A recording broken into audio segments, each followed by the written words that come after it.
Hi മക്കളെ, welcome. അപ്പോൾ നമ്മൾ കഴിഞ്ഞ ഒരു വീഡിയോയിൽ നമ്മൾ മെട്രിക്സുമായി ബന്ധപ്പെട്ടിട്ട് സിമെട്രിക്, സ്ക്യൂ സിമെട്രിക് ഒക്കെ നമ്മൾ പഠിച്ചു അല്ലേ. അപ്പോൾ ഇന്ന് നമ്മൾ മെട്രിക്സിലെയും ഡിറ്റർമിനൻസിലെയും വളരെ ഇമ്പോർട്ടൻ്റ് ആയിട്ടുള്ള ടോപ്പിക്കാണ് അഡ്ജോയിൻറ്റും അതോടൊപ്പം തന്നെ ഇൻവേഴ്സും ഒക്കെ. ഓക്കെ, അപ്പോൾ അതിന് നമുക്ക് എന്ത് ചെയ്യാം, ചില ഷോർട്ട് കട്ടുകൾ നമുക്ക് എന്ത് ചെയ്യാം, പഠിക്കാം. റെഡി? അപ്പോൾ അത് ആ ഷോർട്ട് കട്ട് പഠിപ്പിച്ചാൽ വേണ്ടിയിട്ടാണ് ഞാനിപ്പോൾ വന്നിരിക്കുന്നത്. ഓക്കെ, നമുക്കറിയാം ഒരു 2x2 മെട്രിക്സ് എടുത്തു കഴിഞ്ഞാൽ ഈ 2x2 മെട്രിക്സ് ഡീൽ ചെയ്യുക എന്ന് പറഞ്ഞു കഴിഞ്ഞാൽ വളരെ എളുപ്പമുള്ള പരിപാടിയാണ്, ശരിയല്ലേ? അതിൻ്റെ ഡിറ്റർമിനന്റ് കണ്ടുപിടിക്കാൻ എളുപ്പമാണ്. അതോടൊപ്പം തന്നെ ശ്രദ്ധിക്കുക, അതിൻ്റെ അഡ്ജോയിന്റ് കണ്ടുപിടിക്കാനും ഇൻവേഴ്സ് കണ്ടുപിടിക്കാനൊക്കെ എളുപ്പമാണ്. പക്ഷെ നമ്മളെ പരീക്ഷിക്കുക അല്ലെങ്കിൽ നമുക്ക് ബുദ്ധിമുട്ടുണ്ടാക്കുക ആരാണ്? നമ്മുടെ 3x3 മെട്രിക്സ് ആണ് നമ്മൾ ബുദ്ധിമുട്ടുണ്ടാക്കുക. ഓക്കെ, അപ്പോൾ ആദ്യം തന്നെ ശ്രദ്ധിക്കുക, ഈ 3x3 മെട്രിക്സിന്റെ ഡിറ്റർമിനന്റ് കണ്ടുപിടിക്കാൻ ഒരു ഷോർട്ട് കട്ട് അല്ലെങ്കിൽ ഒരു സ്പെഷ്യൽ റൂളാണ്. ആ റൂളിന്റെ പേരാണെന്ത്? സെറസ് റൂൾ. ഓക്കെ, അത് ഞാൻ ആദ്യം എന്താക്കാൻ നിങ്ങൾക്ക് പഠിപ്പിച്ചു തരാം. ഓക്കെ, സെറസ് റൂൾ എന്ന് പറയും. ഓക്കെ, എന്താണ് സെറസ് റൂൾ നമുക്ക് ചെയ്യുന്നത് എന്ന് നമുക്ക് നോക്കാം. റെഡി? സി, അപ്പോൾ അതിൽ തന്നെ ഞാൻ എന്ത് ചെയ്യണം, ഒരു ജനറൽ ആയിട്ടുള്ളൊരു മെട്രിക്സ് ഞാൻ എന്താക്കുക, എടുക്കുക. ഓക്കെ, അല്ല ഒരു ഡിറ്റർമിനന്റ് എടുക്കുക. ഓക്കെ, അതായത് A1 A2 A3. Okay, B1 B2 B3, അതേപോലെ C1 C2 C3. ഓക്കെ, ഈ ഡിറ്റാണ് നമുക്ക് എന്ത് ചെയ്യേണ്ടത്, കണ്ടുപിടിക്കേണ്ടത് എന്ന് വിചാരിക്കാം. ഓക്കെ അല്ലേ, ഇതാണ് കണ്ടുപിടിക്കേണ്ടത് നമുക്ക് വിചാരിക്കാം. റെഡി? അപ്പോൾ നമ്മൾ എന്താ ചെയ്യുന്നത് വെച്ച് കഴിഞ്ഞാൽ, ഇവരെ ഞാൻ എന്ത് ചെയ്യാണ്, ഒന്ന് ഇതേപോലെ എഴുതുകയാണ്, A1 B1 C1. ഓക്കെ, അതേപോലെ തന്നെ A2 ഓക്കെ B2, അതേപോലെ എന്താണ് C2, അതേപോലെ A3 B3 C3. ഓക്കെ, ശ്രദ്ധിക്കുക, ഇവിടെ ഞാൻ ഒരു മെട്രിക്സ് ആക്കിയിട്ട് എടുക്കുകയാണ്. എ എന്ന് പറഞ്ഞാൽ ഈ മെട്രിക്സിന് ഡിറ്റർമിനന്റ് ആണ് നമ്മൾ കണ്ടുപിടിക്കേണ്ടതെന്ന് വിചാരിക്കാം. അപ്പോൾ അത് കണ്ടുപിടിക്കാൻ വേണ്ടിയിട്ട് ഞാൻ ഒന്നും കൂടി ഇവരെ ഇതേപോലെ എന്താക്കാണ്, എടുത്തെഴുതുകയാണ്. റെഡിയല്ലേ? എന്നിട്ട് ഇവിടുത്തെ ഈ രണ്ട് കോളംസ് കണ്ടോടാ, അത് വീണ്ടും ഞാൻ ഒന്നും കൂടി എന്താക്കാണ്, എടുത്തെഴുതുക. അപ്പോൾ ഇവിടെ എന്ത് കിട്ടും? A1 B1 C1 അല്ലെ, പിന്നെ എന്താണ് A2 B2 C2. റെഡിയല്ലേ? യെസ്. ഓക്കെ, നമ്മൾ എങ്ങനെയാണ് ഡിറ്റ് കണ്ടുപിടിക്കുക നമുക്ക് നോക്കാം. റെഡിയല്ലേ? ഇതാ നമുക്ക് ഇത് കണ്ടുപിടിക്കേണ്ടത്. അപ്പോൾ ഡിറ്റ് കണ്ടുപിടിക്കുന്നത് എന്ന് പറയാം ഇത്രയേ ഉള്ളൂ മക്കളെ. ഡിറ്റർമിനന്റ് ഓഫ് എ എന്ന് പറയാൻ ആദ്യം നമ്മൾ എന്ത് ചെയ്യുക, ഇങ്ങനെ നമ്മൾ എന്ത് ചെയ്യുക, മൾട്ടിപ്ലൈ ചെയ്യുക. നോക്കണേ, A1 B2 C3. നോക്കണേ, A1 B2 C3 അല്ല, പിന്നെയോ A2 B3 C1. Okay, plus A2 B3 C1 അല്ലെ, plus A3 B1 C2. Okay അല്ലെ, A3 B1 C2. ഓക്കെ, റെഡിയല്ലേ? Whole minus of. Ready? Minus of. നോക്കണേ, എന്താ, C1 B2 A3. റെഡിയല്ലേ? C1 B2 A3. Okay, പിന്നെയോ C2 B3 A1. Okay, C2 B3 എന്താണ്, A1. റെഡിയല്ലേ? പിന്നെ എന്താണ്, C3 B1 A2. Okay, plus C3 B1 A2. റെഡിയല്ലേ? അപ്പോൾ ഇതാണ് നമ്മൾ ഈ റൂൾ നമ്മൾ വിളിക്കുന്ന പേരാണെന്ത്, സെറസ് റൂൾ. ഓക്കെ, അപ്പോൾ നമ്മൾ ഇങ്ങനെ എഴുതിയിട്ട് നമുക്ക് ഇങ്ങനെ എഴുതിയിട്ട് വീണ്ടും എന്ത് ചെയ്യുക, ഈ രണ്ട് കോളംസ് എക്സ്ട്രാ എഴുതുക. എന്നിട്ട് ഇതേപോലെ ക്രോസ് ആയിട്ട് ചെയ്യുക ഇങ്ങനെ. ഓക്കെ, റെഡിയല്ലേ? അത് മൂന്നും നമ്മൾ ആഡ് ചെയ്യുക, മൈനസ്. ഓക്കെ, നമ്മൾ എന്ത് ചെയ്യുക, ഇവന് ഇങ്ങോട്ടേക്ക് നമ്മൾ എന്ത് ചെയ്യുക, ഇതിന് മൾട്ടിപ്ലൈ ചെയ്ത് സബ്ട്രാക്ട് ചെയ്യുക. ഓക്കെ, സോ നമുക്ക് എന്ത് ചെയ്യാം, ഒരു മെട്രിക്സ് എടുത്ത് നമുക്ക് അതിൻ്റെ ഡിറ്റർമിനന്റ് കണ്ടുപിടിച്ച് നോക്കാം. ഓക്കെ, ഫോർ എക്സാമ്പിൾ, ഓക്കെ, ഒരു മെട്രിക്സ് എടുക്കുകയാണ്, എ എന്ന് പറഞ്ഞ ഡിറ്റർമിനന്റ് മെട്രിക്സ്. ഓക്കെ, 1 2 -1. ഓക്കെ, 0 3 2, പിന്നെന്താ 2 1 2 -1 0. ഓക്കെ, ഇങ്ങനെ ഒരു മെട്രിക്സ് ആണ് എടുത്തത് വിചാരിക്കാം. റെഡിയല്ലോ?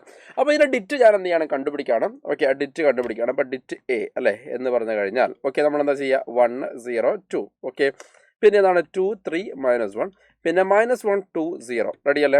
അപ്പോൾ ശ്രദ്ധിക്കുക, നമ്മൾ എന്താക്കുക, ഇതേപോലെ എടുത്തെഴുതുക അല്ലെ, 1 0 2 അല്ലെ, പിന്നെ എന്താ മക്കളെ 2 3 -1. റെഡിയല്ലേ? അപ്പോൾ എന്നിട്ട് നമ്മൾ എന്ത് ചെയ്യുക, ഇതേപോലെ എന്ത് ചെയ്യുക, ക്രോസ് ചെയ്യുക അല്ലെ. അപ്പോൾ ക്രോസ് ചെയ്യുന്ന സമയത്ത് 1 × 3 × 0 അല്ലെ എന്ന് പറഞ്ഞാൽ വാട്ട് ഇസ് ദാറ്റ്, 1 × 3 × 0 എന്ന് പറയുമ്പോൾ 0 ആണ് അല്ലെ. 2 × 2 × 2 അല്ലെ എന്ന് പറയുമ്പോൾ എന്താണ് മക്കൾ, അത് 8 ആണ്. പിന്നെ -1 × 0 × -1 എന്ന് പറയുമ്പോൾ എന്താണ്, 0 ആണ്. അപ്പോൾ നെഗറ്റീവ് ഓഫ്. റെഡിയല്ലേ? നമുക്കിവിടെ എന്തൊക്കെ 2 × 3 × -1 എന്ന് പറയുമ്പോൾ -6 ആണ്. ഓക്കെ അല്ലെ, -1 × 2 × 1 എന്ന് പറഞ്ഞാൽ -2 ആണ് അല്ലെ, പിന്നെ 0 × 0 × 2 അല്ലെ എന്ന് പറയുമ്പോൾ +0 ആണ്. ക്ലിയർ ആയില്ലേ? യെസ്, കഴിഞ്ഞു. അപ്പോൾ നമുക്കിവിടെ 8 അല്ലെ minus. Okay, what is that, ഇതെന്ത് വരണം മക്കളെ, -8 അഥവാ 8 + 8 നമുക്ക് എന്ത് കിട്ടും, 16 എന്ന് കിട്ടും. റെഡിയല്ലേ? അപ്പോൾ ഇതാണ് സെറസ് റൂൾ എന്നാണ് ഇതിനെന്താക്കുക നമ്മൾ പറയുക. റെഡിയല്ലേ? അപ്പോൾ ഈ സെറസ് റൂൾ പ്രകാരം നമുക്ക് ഈ 3x3 ഡിറ്റർമിനന്റുകളുടെ നമുക്ക് പെട്ടെന്ന് കണ്ടുപിടിക്കാൻ വേണ്ടി പറ്റും. ഓക്കെ, വേണമെങ്കിൽ ഞാൻ എന്ത് ചെയ്യാം, ഒരു എക്സാമ്പിൾ കൂടി നിങ്ങൾക്ക് പറഞ്ഞുതരാം. റെഡി? ഫോർ എക്സാമ്പിൾ നോക്കണേ, 1 5 6. ഓക്കെ, 2 3 2 അല്ലെ, പിന്നെ എന്താ 1 1 2 അല്ലെ. അപ്പോൾ ഇതിന്റെ ഡിറ്റ് വാല്യൂ കണ്ടുപിടിക്കണം എന്ന് നമ്മൾ വിചാരിക്കുക. ഓക്കെ, സോ ഡിറ്റ് ബി എന്ന് പറയുമ്പോൾ നമ്മൾ എന്ത് ചെയ്യുന്നു 1 2 1 അല്ലെ, പിന്നെ എന്താ 5 3 1, പിന്നെ എന്താ 6 2 2. റെഡി അല്ലേ? അപ്പോൾ നമ്മൾ എന്ത് ചെയ്യണം, ഇവരൊന്നും കൂടി നമ്മൾ എന്താക്കണം, റിപ്പീറ്റ് ചെയ്ത് ഇവിടെ എഴുതണം അല്ലെ. 1 2 1 പിന്നെ 5 3 1 അല്ലെ, അതെന്താക്കുന്നു, റിപ്പീറ്റ് ചെയ്ത് എഴുതുന്നു. Okay, ready. ദെൻ ഇനി നമ്മൾ എന്ത് ചെയ്യുന്നു വെച്ച് കഴിഞ്ഞാൽ ഇത് നമ്മൾ ക്രോസ് ചെയ്യുക അല്ലെ. ക്രോസ് ചെയ്യുന്ന സമയത്ത് 1 3 2 അല്ലെ, 1 × 3 × 2 അല്ലെ എന്ന് പറഞ്ഞു കഴിഞ്ഞാൽ നമുക്ക് എന്ത് കിട്ടണം മക്കളെ? യെസ്, 3 × 2 നമുക്ക് അറിയാമെന്നാണ് 6 ആണ്. റെഡി അല്ലേ? പിന്നെ 5 × 2 × 1 അല്ലെ എന്ന് പറഞ്ഞാൽ അതെന്താണ്, 10 ആണ് അല്ലെ. 6 × 2 × 1 എന്ന് പറയുമ്പോൾ 12 ആണ്. ഓക്കെ, ഇനി മൈനസ് ഇവിടെ ആണെങ്കിൽ 1 × 3 × 6 എന്ന് പറയുമ്പോൾ അത് 18 ആണ് അല്ലെ. 1 × 2 × 1 എന്ന് പറയുമ്പോൾ 2 ആണ്. 2 × 2 × 5 എന്ന് പറയുമ്പോൾ എന്താണ് മക്കളെ, 20 ആണ്. റെഡി അല്ലേ? അപ്പോൾ നമുക്കിവിടെ 12 22 28 ഓക്കെ മൈനസ് എന്താണ് 40 എന്ന് പറഞ്ഞു കഴിഞ്ഞാൽ -12 എന്ന് ഡിറ്റ് ബിയുടെ വാല്യൂ കിട്ടും. ഓക്കെ, അപ്പോൾ ഇങ്ങനെയാണ് നമുക്ക് സറസ് റൂൾ ഉപയോഗിച്ചിട്ട് ഡിറ്റർമിനന്റ് കണ്ടുപിടിക്കുക. റെഡി അല്ലേ? അപ്പോൾ ശ്രദ്ധിക്കുക, അപ്പോൾ ഡിറ്റ് കണ്ടുപിടിക്കാൻ 3/3 നമ്മൾ എന്താക്കി, ഒരു ഷോർട്ട് കട്ട് ഉണ്ടാക്കി വെച്ചു. റെഡി. ഇനി നമുക്ക് അടുത്തത് അഡ്ജോയിന്റ് കണ്ടുപിടിക്കാനും ഒരു ഷോർട്ട് കട്ട് നമുക്ക് ഉണ്ടാക്കാം. ഓക്കെ, കാരണം നമുക്കറിയാം ഇൻവേഴ്സ് ഒക്കെ കണ്ടുപിടിക്കണമെങ്കിൽ ആദ്യം അഡ്ജോയിന്റ് കണ്ടുപിടിക്കണം അല്ലെ, എന്നിട്ടാണ് ഇൻവേഴ്സ് കണ്ടുപിടിക്കുക. ഓക്കെ, അപ്പോൾ ശ്രദ്ധിക്കുക, ഞാൻ ഇതേ മെട്രിക്സ് എടുത്തിട്ട് എന്താക്കാണ്, ശ്രദ്ധിക്കുക, ഞാൻ എന്ത് ചെയ്യാണ്, അതിന്റെ അഡ്ജോയിന്റ് കണ്ടുപിടിക്കാനുള്ള ഷോർട്ട് കട്ട് നിങ്ങൾക്ക് എന്ത് ചെയ്യാണ്, പറഞ്ഞു തരാൻ വേണ്ടി പോവുകയാണ്. റെഡി അല്ലേ? എന്തുകൊണ്ട് അതേ മെട്രിക്സ് എടുക്കുന്നു ചോദിച്ചു കഴിഞ്ഞാൽ അതിൻ്റെ തൊട്ടപ്പുറം ഞാൻ ഇൻവേഴ്സ് കണ്ടുപിടിക്കാനുള്ള ഷോർട്ട് കട്ടും എന്താകും പറഞ്ഞുതരും. ഓക്കെ, അപ്പോൾ ഇത് സെയിം കിട്ടാൻ വേണ്ടിയിട്ടാണത്. പിന്നെ ഡിറ്റർമിനന്റ് ഇതന്നെ ഓൾറെഡി കിട്ടിയല്ലോ, അത് ഉപയോഗിക്കാൻ വേണ്ടിയിട്ടാണ് കേട്ടോ. റെഡി അല്ലേ? അപ്പോൾ എങ്ങനെയാണ് സാധാരണഗതി നമ്മൾ അഡ്ജോയിന്റ് കണ്ടുപിടിക്കാൻ എങ്ങനെ, ഓരോ എലമെന്റിന്റെയും എന്താക്കുക, മൈനർ എടുക്കുക, അതിന്റെ കോഫാക്ടർ എടുക്കുക അല്ലെ, എന്നിട്ട് കോഫാക്ടർ മെട്രിക്സ് ഉണ്ടാക്കുക, എന്നിട്ട് ട്രാൻസ്പോസ് കണ്ടുപിടിച്ചിട്ടാണ് നമ്മൾ എന്താക്കുന്നത്, ചെയ്ത് കൊണ്ടുപോകുന്നത്. റെഡി അല്ലേ? പക്ഷേ അവിടെ നിന്ന് വിഭിന്നമായിട്ട് നമുക്ക് മറ്റൊരു രീതി നമുക്ക് എന്ത് ചെയ്യാം, ഇതിന് ചെയ്യാൻ വേണ്ടി സാധിക്കും. ഓക്കെ, ശ്രദ്ധിക്കുക. അപ്പോൾ ഇത് നമുക്ക് എന്ത് ചെയ്യാന്ന് വെച്ച് കഴിഞ്ഞാൽ, ഓക്കെ ഞാൻ പറഞ്ഞുതരാം. 1 0 2 അല്ലെ, ഇത് ഇതേപോലെ എഴുതാം. 2 3 -1 അല്ലെ, പിന്നെ എന്താണ് -1 2 0. റെഡി. ഞാൻ നേരത്തെ എഴുതിയ പോലെ ഇവിടെ ഇതേ കോളം എന്ത് ചെയ്യാണ്, റിപ്പീറ്റ് ചെയ്ത് ഇവിടെ എഴുതുകയാണ്. ഓക്കെ, 1 0 2 ഓക്കെ, പിന്നെ എന്താ 2 3 -1 അല്ലെ, ആദ്യത്തെ 2 കോളംസ് റിപ്പീറ്റ് ചെയ്തതാണ്. ഇനി അതേപോലെ തന്നെ ആദ്യത്തെ 2 റോസും ഞാൻ എന്ത് ചെയ്യണം മക്കളെ, റിപ്പീറ്റ് ചെയ്ത് എഴുതുകയാണ്. ഓക്കെ അല്ലെ, നേരത്തെ കോളംസ് മാത്രം എഴുതിയിരുന്നുള്ളൂ സറസ് റൂളിൽ, പക്ഷേ ഇവിടെ ആദ്യത്തെ 2 റോസും നമ്മൾ എന്താക്കാണ്, റിപ്പീറ്റ് ചെയ്ത് എഴുതുകയാണ്. ഓക്കെ അല്ലെ? അപ്പോൾ അവിടെ ഞാൻ എന്ത് ചെയ്യും മക്കളെ, യെസ്, കോഫാക്ടർ മെട്രിക്സ് ഞാൻ എന്ത് ചെയ്യാണ്, ഉണ്ടാക്കാൻ വേണ്ടി പോവാണ്. എങ്ങനെയാണ് കോഫാക്ടർ മെട്രിക്സ് ഉണ്ടാക്കുന്നത് നമുക്ക് നോക്കാം. റെഡി അല്ലേ? അപ്പോൾ നമ്മൾ ചെയ്യുന്നത് ശ്രദ്ധിക്കുക. അപ്പോൾ നമ്മൾ ഇങ്ങനെ ചെയ്തല്ലോ അല്ലെ, നമ്മൾ ആദ്യം ചെയ്യുന്നത് ഇവനെ ഞാൻ എന്ത് ചെയ്യണം മക്കളെ, കട്ട് ചെയ്യും കേട്ടോ. ഇവനെ ഞാൻ എന്ത് ചെയ്യും, കട്ട് ചെയ്യും. റെഡി അല്ലേ? ഇവനെയും ഞാൻ എന്ത് ചെയ്യും, കട്ട് ചെയ്യും അല്ലെ. അഥവാ ഇപ്പോൾ പുതിയ കിട്ടിയ സാധനത്തിന്റെ ഫസ്റ്റ് റോയും അതേപോലെ തന്നെ ഫസ്റ്റ് കോളവും ഞാൻ എന്ത് ചെയ്യണം മക്കളെ, കട്ട് ചെയ്യും. ഓക്കെ അല്ലേ? അപ്പോൾ കട്ട് ചെയ്ത് കഴിഞ്ഞ ശേഷം നമ്മൾ എന്താ ചെയ്യുന്നത് നമ്മൾ നോക്കിക്കോ. റെഡി അല്ലേ? അപ്പോൾ അതായത് ശ്രദ്ധിക്കുക, ഈ 4 എടുത്തിട്ട് ഒരു 2/2 ഡിറ്റർമിനന്റ് പോലെ ഞാൻ ഡീൽ ചെയ്യാൻ വേണ്ടി പോവാണ്.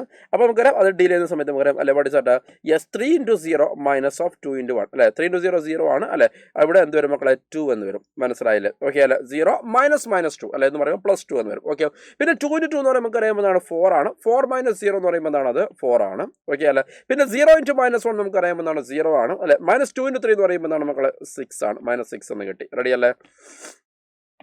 യെസ്. ഓക്കെ, ദെൻ ഇനി അടുത്തത് -1 × -1 എന്ന് പറയുമ്പോൾ +1 ആണ് അല്ലെ. -0 അല്ലെ എന്ന് പറഞ്ഞു കഴിഞ്ഞാൽ 1 - 0 എന്ന് പറയുമ്പോൾ 1 ആടാ. യെസ്, ഇനി എന്താണ് 0 ഓക്കെ × 1 അല്ലെ എന്ന് പറയുമ്പോൾ എന്താണ്, യെസ് 0 × 1 അല്ലെ എന്ന് പറയുമ്പോൾ എന്താണ്, 0 × 1 എന്ന് പറയുമ്പോൾ നമുക്കറിയാം 0 ആണ്. -2 × 1 അല്ലെ എന്ന് പറയുമ്പോൾ അതെന്താണ് മക്കളെ, -+2 ആയിട്ട് മാറും. റെഡി അല്ലേ? യെസ്. ഓക്കെ, ഇനി അടുത്തത് 2 × 4 അല്ലെ, 4 + 1 എന്താണ്, 5 ആണ്. റെഡി? യെസ്. ഓക്കെ, ദെൻ അതേപോലെ തന്നെ എന്താണ് 2 × 2 4 അല്ലെ, 4 + 3 എന്ന് പറയുമ്പോൾ എന്താണ് 7. ഞാൻ ചെയ്തതിന് എന്തെങ്കിലും തെറ്റിട്ട് പറയണേ. റെഡി? ശ്രദ്ധിക്കുക, ലിസൺ. റെഡി? ലിസൺ, ഇത് കട്ട് ചെയ്ത് കളഞ്ഞതാണ് അല്ലേ. റെഡി? ഇനി ശ്രദ്ധിക്കുക, ഇനി അടുത്ത നമുക്ക് -1 × 0 0 അല്ലെ, പിന്നെ -2. റെഡി? ആൻഡ് ഫൈനലി 3 - 0 എന്ന് പറയുമ്പോൾ എന്താണ്, 3 ആണ്. ക്ലിയർ ആയാലും? അപ്പോൾ അങ്ങനെ നമ്മൾ എന്താക്കുക ചെയ്യാം. റെഡി അല്ലേ? ഇതാണ് കോഫാക്ടർ മെട്രിക്സ്. നമുക്കറിയാം കോഫാക്ടർ മെട്രിക്സിന്റെ ട്രാൻസ്പോസിനെയാണ് നമ്മൾ എന്ത് വിളിക്കുക, അഡ്ജോയിന്റ് ഓഫ് എ എന്ന് വിളിക്കുക. ക്ലിയർ ആയില്ലേ? അഡ്ജോയിന്റ് ഓഫ് എ നമ്മൾ അതിന് ട്രാൻസ്പോസിനെ വിളിക്കുക. അപ്പോൾ ട്രാൻസ്പോസ് എടുക്കുന്നത് നമുക്ക് 2 1 7 അല്ലെ, പിന്നെ എന്താണ്, യെസ് 4 അതേപോലെ എന്താണ് 2 - 2 പിന്നെ എന്താണ് -6 5 3 എന്ന് വരും. ഓക്കെ അല്ല, ഇതാണ് ഈ മെട്രിക്സിന്റെ അഡ്ജോയിന്റ് എന്ന് പറഞ്ഞു കഴിഞ്ഞാൽ. ഓക്കെ അല്ലേ? സോ നമ്മൾ ഈ ഷോർട്ട് കട്ട് പ്രകാരം നമുക്ക് അഡ്ജോയിന്റ് കണ്ടുപിടിക്കാം. അപ്പോൾ വൺസ് അഡ്ജോയിന്റ് കണ്ടുപിടിച്ചാൽ നമുക്ക് ഇൻവേഴ്സും എടുക്കാമല്ലോ. എങ്ങനെയാ? എ ഇൻവേഴ്സ് നമുക്കറിയാം എന്താണ്? അഡ്ജോയിന്റ് എ ഡിവൈഡഡ് ബൈ എന്താണ്? ഡിറ്റർമിനന്റ് ഓഫ് എ അല്ലേ? അപ്പോൾ ഈ മെട്രിക്സിന്റെ ഡിറ്റർമിനന്റ് നമ്മൾ ഓൾറെഡി എന്താക്കിയിട്ടുണ്ട്? കണ്ടുപിടിച്ച് വെച്ചിട്ടുണ്ട് അല്ലേ? What is that? Yes, it was 16 അല്ലേ? 16 ആണ്. അപ്പോൾ നമുക്ക് ഇതിന്റെ ഇൻവേഴ്സ് എന്ന് പറഞ്ഞു കഴിഞ്ഞാൽ 1 divide by 16 into this adjoint A അല്ലേ? This adjoint 217 42 minus 2. Okay, 217. Okay, 217 42 minus 2. പിന്നെ എന്താ? യെസ്, -653. ഓക്കെ, -653 അല്ല, ഇതാണ് മക്കളെ എന്ത്? എ ഇൻവേഴ്സ് എന്ന് പറഞ്ഞു കഴിഞ്ഞാൽ. ക്ലിയർ ആയില്ലേ? Set, ready. അപ്പോൾ ശ്രദ്ധിക്കുക, ഇനിയും നമുക്ക് ഇതിനെ ഷോർട്ട് ആക്കാം. എന്ന് വെച്ച് കഴിഞ്ഞാൽ ഈ സ്റ്റെപ്പ് നമുക്ക് എന്താക്കാം? ഒഴിവാക്കാം അല്ലെ? അഥവാ ഇവിടുന്ന് ഡയറക്റ്റ് നമുക്ക് എന്താക്കാം? അഡ്ജോയിന്റിലേക്ക് എത്താൻ വേണ്ടി സാധിക്കും. ഓക്കെ അല്ലേ? സാർ, എങ്ങനെയാണ് അവിടുന്ന് ഡയറക്റ്റ് അഡ്ജോയിന്റിലേക്ക് എത്താൻ വേണ്ടി പറ്റുക എന്ന് നമുക്ക് നോക്കാം. റെഡി? അപ്പോൾ ശ്രദ്ധിക്കുക, അതിന് വേണ്ടിയിട്ട് ഞാൻ പറയുന്ന ഒരു സെന്റൻസ് നിങ്ങൾ മനസ്സിൽ ഓർത്തു വെക്കുക. അതായത് റോ വൈസ് ചെയ്യുക, കോളം വൈസ് എഴുതുക. എന്താണ്? റോ വൈസ് ചെയ്യുക, കോളം വൈസ് എഴുതുക. റോ വൈസ് ചെയ്യുക, കോളം വൈസ് എഴുതുക അല്ലെ? അപ്പോൾ അങ്ങനെ പറയുന്ന സമയത്ത് നമുക്ക് അറിയാം അല്ലെ? വാട്ട് സാറേ, നമ്മൾ നേരത്തെ പറഞ്ഞ പോലെ തന്നെ എന്താണ് അവിടെ എഴുതിയാണ് 102 അല്ലെ? പിന്നെ എന്താ? 2 3 -1 അല്ലെ? ഇതായിരുന്നു നമ്മുടെ എന്താ ഡിറ്റർമിനന്റ് എന്ന് പറഞ്ഞാൽ അല്ലെ? 2 3 -1 പിന്നെ എന്താ? -120 അല്ലെ? ഇവരൊന്നും കൂടി ഞാൻ എന്താക്കാണ് എഴുതുകയാണ് 102 അല്ലെ? പിന്നെ എന്താ? 2 3 -1 അല്ലെ? പിന്നെ അതേപോലെ തന്നെ 1 2 -1 1 2 അല്ലെ? പിന്നെ എന്താ? 0 3 2 0 3. റെഡി അല്ലേ?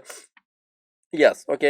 അപ്പോൾ നമ്മളിവിടെ നേരത്തെ പറഞ്ഞ പോലെ തന്നെ ഇവനെ കട്ട് ചെയ്തു അല്ലെ? അതേപോലെ എന്താ? ഇവനെ കട്ട് ചെയ്തു. റെഡി അല്ലേ? അപ്പോൾ നമ്മൾ എന്താ കഴിഞ്ഞാൽ ക്രോസ് ചെയ്യാണ് അല്ലെ? യെസ്, 3 × 0 + 2 അല്ലെ? അപ്പോൾ നമുക്ക് അവിടെ അഡ്ജോയിന്റ് ഞാൻ ഡയറക്റ്റ് എഴുതാൻ വേണ്ടി പോകണം. എങ്ങനെയാണ്? ഇവിടെ ശ്രദ്ധിക്കാൻ മക്കളെ, അതായത് ലിസൺ, ഞാൻ പറയുന്നു റോ വൈസ് ചെയ്യുക, കോളം വൈസ് എഴുതുക എന്നാ പറഞ്ഞു അല്ലേ? അപ്പോൾ ഞങ്ങൾ 3 × 0 0 അല്ലെ? അപ്പോൾ ഇവിടെ +2. ഓക്കെ അല്ലേ? Yes, okay. ദെൻ നെക്സ്റ്റ് എന്താണ്?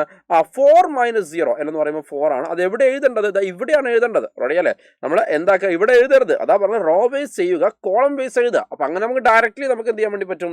ചെയ്യാൻ വേണ്ടിയിട്ട് പറ്റും. ഓക്കെ അല്ലേ? പിന്നെ 0 × -1 നമുക്ക് അറിയാമെന്നാണ് 0 ആണ് അല്ലെ? -2 × 3 നമുക്ക് അറിയാമെന്നാണ്. Yes, okay. -6 നമ്മൾ എവിടെ എഴുതേണ്ടത്? ഇവിടെയാണ് എഴുതേണ്ടത്. കണ്ടോ?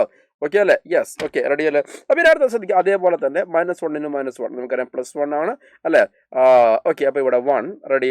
അഗെയിൻ 0 -2 +2 അല്ലെ? ഇവിടെ എഴുതുക അല്ലെ? 4 + 3 5 ഇവിടെ എഴുതുക. റെഡി അല്ലേ? And also 2 × 4 4 അല്ലെ? 4 + 3 അല്ലെ? എന്ന് പറയുമ്പോൾ എന്താണ്? 4 + 3 7. ഞാൻ അതന്നെയല്ല നേരത്തെ എഴുതിയ, നേരത്തെ കൺഫ്യൂസ് അടിച്ച് വിട്ടിട്ടൊന്നുമില്ല. ഇല്ല. ഓക്കെ. ഇനി -1 × 0 0 അല്ലെ? 0 -2 അല്ലെ? എന്ന് പറയുമ്പോൾ എന്താണ്? -2. ക്ലിയർ അല്ലേ? യെസ്, -2 അല്ലെ? പിന്നെ 1 × 3 3 അല്ലേ? Okay, listen. അപ്പോൾ ഇങ്ങനെ നമുക്ക് എന്താക്കാം? ഡയറക്റ്റ്ലി നമുക്ക് എന്ത് ചെയ്യാം? അഡ്ജോയിന്റ് ഓഫ് എഴുതാം. ഓക്കെ. അപ്പോൾ നമുക്ക് കിട്ടിയ ആൻസർ സെയിം ആയിരിക്കും. 2 4 -6 1 2 5 7 -2 3. ഓക്കെ. അപ്പം വലിയൊരു പ്രൊസീജിയർ ആയിരുന്നു ആക്ച്വലി അഡ്ജോയിന്റ് ഓഫ് എ കണ്ടുപിടിക്കുക എന്നുള്ളത്. പക്ഷെ നമ്മൾ ഈ ട്രിക്ക് ഉപയോഗിച്ചിട്ട് നമ്മൾ ചെയ്യുന്ന സമയത്ത് നമുക്ക് വളരെ ഷോർട്ടായിട്ട് എന്താക്കാൻ വേണ്ടി പറ്റും? ചെയ്യാൻ വേണ്ടിയിട്ട് പറ്റും. ഓക്കെ അല്ലേ? സോ നമുക്ക് മറ്റൊരു വീഡിയോയിൽ മറ്റൊരു ട്രിക്കും മറ്റൊരു ഐഡിയയുമായിട്ട് വീണ്ടും കാണാം. അതുവരെയും ബൈ ബൈ.